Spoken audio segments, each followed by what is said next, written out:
Ba't pag si Tony Sia yung nag-review ng food maganda, ako hindi?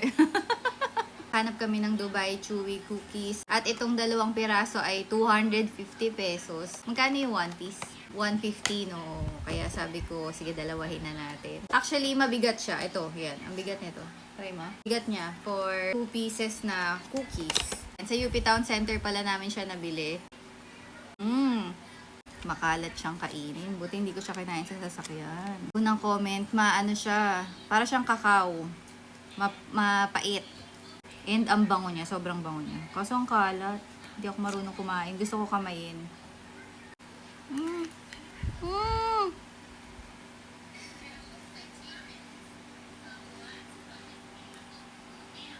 Hindi pang video ang kalat.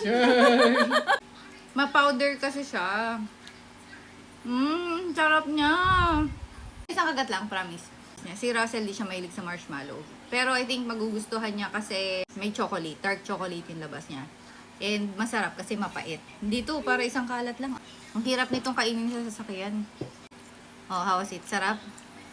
Hindi mo gusto? Ako nagustuhan ko siya. Ang normal na pagkain naman siya. Masarap to. Ito kay Russell, di kita eh. Pag si Tony Sia yung nag-review ng food maganda, ako hindi. Ang sarap niya. Gusto ko siya. Ano to?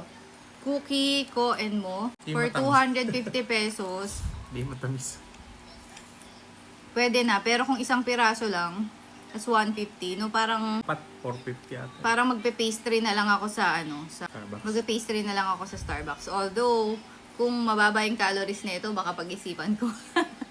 Kasi kung dark chocolate siya, di ba? O, ang apat niya is 450 pesos. Mas mura. Magkano lumalabas isa? 112.5.